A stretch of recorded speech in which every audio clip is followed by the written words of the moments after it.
Welcome to the very first top 10 video. Today we are going to be discussing top 10 interesting facts on Obi-Wan Kenobi. So let's go ahead and start. Number 10, a home with a funny name. So according to George Lucas, Obi-Wan Kenobi's home planet is called Stujon. Why is that? Well, Lucas gave this title, announced it in 2010 after being asked by Jon Stewart, who was a former host of The Daily Show, where was Obi-Wan Kenobi born? Where is his home planet? So apparently he didn't really know where he came from, so he just made it up from his head, just like that, Stujon. Number 9. Obi-Wan Kenobi changed his name to Ben Kenobi while he was on Tatooine in exile so the Empire could not find him. Number 8.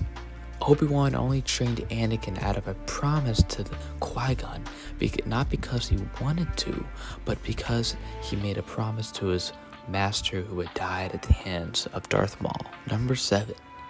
As a Padawan, Obi-Wan Kenobi fell in love with Duchess Satine Kryze, who was the rightful ruler of Mandalore, and once would have left the Order just to be with her. Number 6. Most fans know that Obi-Wan Kenobi defeated Darth Maul in battle, and when he did this, he actually became the first Jedi to beat a Sith Lord, or an apprentice I should say, in over 1,000 years. And many don't know that because of this battle, he actually became the first Padawan to be granted the title of Jedi Knight without having to require to pass the Jedi trials, which I think is pretty cool and fair because he did defeat a Sith Lord, which had not have happened in 1,000 years. But this leads on to number 5. Obi-Wan actually rematched Darth Maul several times. We see this in the Clone Wars animated series with the story of Obi-Wan and Darth Maul meeting again, and not only in the Clone Wars but also in the Star Wars Rebels. Dave Filoni said, Obi-Wan to me has grown as a character so much that he knows he could dispatch Maul, or Maul could dispatch him. But to what point? Obi-Wan is entering the realm of becoming selfless and wholly selfless. So he also said instead of a lightsaber duel, it's just a dramatic choreography as we see with Anakin and Obi-Wan. Obi-Wan and Maul, when they last meet in Rebels, is kind of like poetic because it's not long, but it's just so much memory and how Darth Maul tried to he was so I could make a whole video just about this, but he was, in conclusion, he thought up so much of himself that he could kill Obi-Wan Kenobi the same way he killed his master by using that same technique, but Obi-Wan did not fall for it twice. I can make a whole other video of that soon, but it's pretty cool with what happened there actually near the very quick fight with Darth Maul and Obi-Wan Kenobi. Number 4. Obi-Wan Kenobi faked his own death. One of his earlier challenges to Anakin Skywalker was actually part of the Jedi Council's plan to fake kill Obi-Wan in order to, defeat this bounty hunter in the Clone Wars.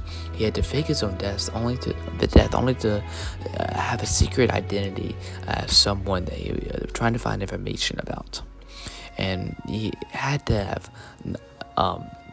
had the reaction to Anakin to make it seemed like Obi-Wan had died, and he was really dead, but he was not. But at the end, when Anakin found out, he was angry with Obi-Wan, of course, and maybe this is part of their relationship, going on the wrong hand after Order 66. Number 3. Obi-Wan Kenobi prepared young Jedi for a disaster similar to Order 66. In the novel A New Dawn, it is very important for many reasons. It actually describes the characters of Kanan Jarrus and Hera Syndulla, who are actually the main characters of Star Wars Rebels. In the years before Order 66, Kanan attends a class taught by Obi-Wan Kenobi himself, who says that in times of trouble, Jedi may be asked to heed a recall signal to gather back at the Jedi Temple as an emergency measure. Kanan said that the signal could be used to tell Jedi to avoid the temple as well. an idea Obi-Wan uses later to prevent people from walking into an attack by Imperial troopers.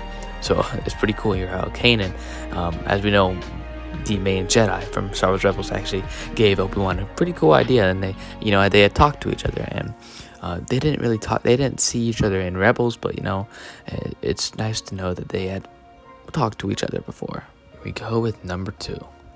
In a Marvel Star Wars comic, Luke discovers a journal written by Obi-Wan that actually reveals how the Jedi Master protected himself, as youngborn, during his childhood on Tatooine. The journal reveals that Obi-Wan once rescued Luke from Jabba the Hutt's enforcers, who had actually planned to sell Luke into slavery. But when he wakes up the next morning, Luke doesn't even remember what had happened. What this means? Obi-Wan used a Jedi mind trick to erase Luke's memory. Before we move on to the last one, I would like to give a quick bonus one. So when we hear Obi-Wan in The Force Awakens when he says "Rey," that was actually not from him, recorded recently because he actually died. The Alec who played him, old Alec Guinness, in 2000. But also we hear him in Rise of Skywalker when he says "Rey" for a quick second.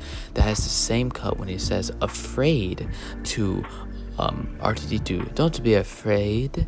They used that, which is a pretty good idea, knowing that he is not alive anymore. So let's now move on to our last one. Number 1. Obi-Wan almost left the Jedi Order with Anakin Skywalker. One series of the Marvel comics and Star Wars, Obi-Wan Kenobi and Anakin Skywalker, it talked about way before their falling out on Mustafar. As we see, Anakin becomes uncomfortable with the Chancellor Palpatine and move into the Sith, and when he was contemplating leaving the Jedi Order, Obi-Wan determined to keep his promise to his dying master, Qui-Gon, that he would continue training Anakin Skywalker. While this ultimately led to nothing, it's worth noting that Obi-Wan's loyalty to Anakin, perhaps more so, his dedication to his master, was at least at this moment in time stronger than his dedication to the Jedi Order itself. So I just find these 10 interesting facts on Obi-Wan very interesting. We're going to do some more top 10 series, part of these top 10 series pretty soon. And hopefully you enjoyed it. As Admiral Akbar would say, may the Force be with you always.